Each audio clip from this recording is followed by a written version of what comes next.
Attention. Green light, we're away, clean start, second semi-final, and Slovenia are at the top. Now the Australians in the white boat, we really have to see if they've got the form of this regatta. They were surprisingly defeated by the British crew in the opening heat now. And the Yugoslavians, they'll be quick, likewise the Italians. Absolutely, the world champions, James Tompkins and Matthew Long. Matthew Long got into the boat as spare man in Lucerne. And they won there, and I think it made them a little bit complacent. They thought, well, if we can do it like that, we'll stay together. This is a good boat, a good combination. But I think they've been found out a little bit in the last 6 or 7 weeks in training. I think you can do a fantastic race one-off like that, but when it actually comes down to the nitty-gritty of trying to improve it all, then it becomes a bit more difficult. But we'll see. They got beaten by Greg and Ed earlier in the week. We'll see how they can turn this around now. As we go through 300 meters in this second semi-final, they are being led by the Yugoslavian crew. Now Yugoslavia are up there in lane number 3, although now watch that white boat. It's the only white boat in this race. That's the world champion, James Tompkins. James Tompkins is to Australia what Stephen Redgrave is to Great Britain, albeit he's going for his 3rd gold medal in this regatta, his 3rd Olympic gold medal. And the Yugoslavians, they're being overhauled now. They were the surprise winners in this event at Munich. We didn't see them all season. They're back now, but they're not back fast enough at this time. That's Ted Murphy at bow, very experienced rower. Keep your head up, Ted. And through 500 meters, it's the first timing mark, a quarter of the race gone, and surprisingly, USA just leading ahead there now from this field. So they'll have a stormer. It's Ted Murphy and Sebastian Beer, having qualified from the European qualification regatta. We're looking at Germany there, and to see Germany in lane 6 and struggling, again, is a sight that we rarely see on the international circuit. Well, they were world champions 2 years ago, and they're not having a great regatta at the moment. Sitting there now in 4th place. Not much in it really as we look at this wide-angle view. Crews coming up towards 750 meters. USA powering on. Up there from Germany, the world champions, and 6th at the World Championships last year, 3rd at Lucerne this year. But at the moment, well, they're in there, but it's not looking strong. The United States had to qualify in Lucerne. They didn't make it in last year in the World Championships, but they're rowing very well here. Sebastian Beer was in the US 8 3 years ago when they won a gold medal. Experienced lad, very long, rangy athletes here as well.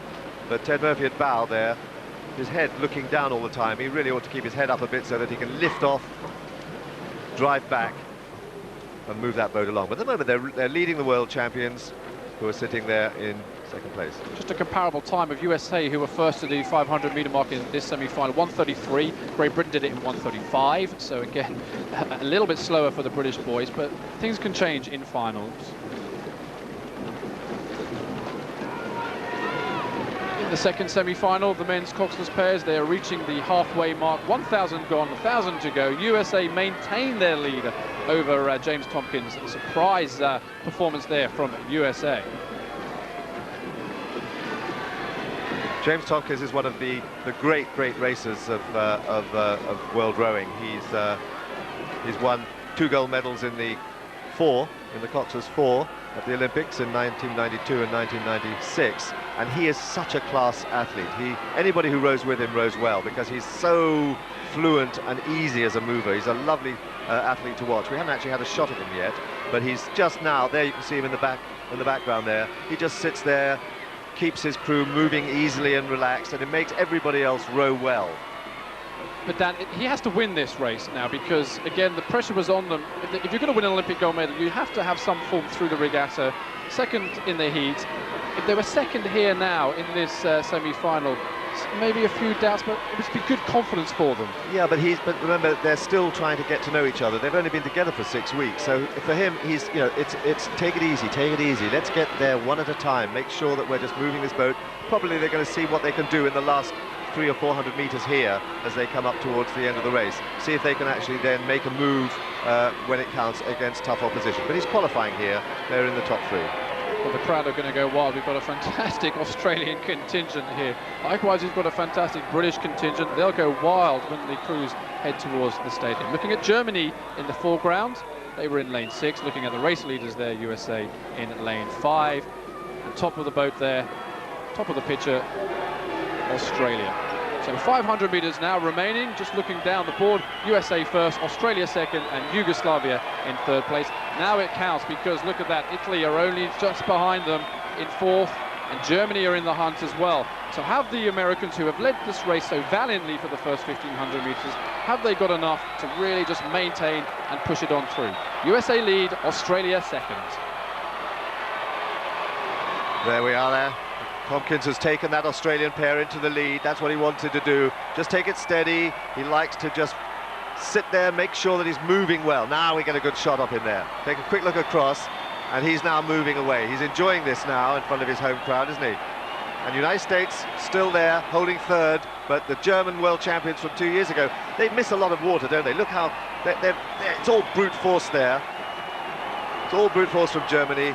But it is quite effective, but they're not going to get back on terms unless really the United States start to fade.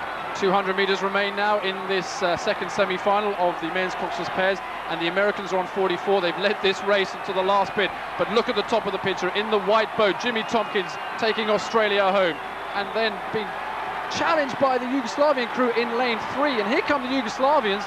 Got 100 meters remaining now. At the moment it is Australia, Yugoslavia and USA, and the Australians are going wild in the grandstand here, because their boys have come back to form, coming up to the line. About 5 strokes remaining now. Jimmy Tompkins just sitting on it, just nice and relaxed. He knows he's safely through to the final. It's first now for Australia, and the hand goes up. Yeah, he knows now, the hand is up there, because that is a good race for Australia. They've timed to perfection. It wasn't a big race for them, so they've got a lot in the can really for the final coming up in 2 days' time. Yeah, he's not overextending himself. He's just biding his time, and he's going to be a major force in the final. But that's good for Great Britain. Good for Australia. Head to head again. We're head to head in all these big races, and look at that, the smile now on Tompkins' face there. You can't just bully it along. That's what I meant when I was talking about overpowering the boat. They were relying on their power to try and move the boat. They weren't rowing with good technique.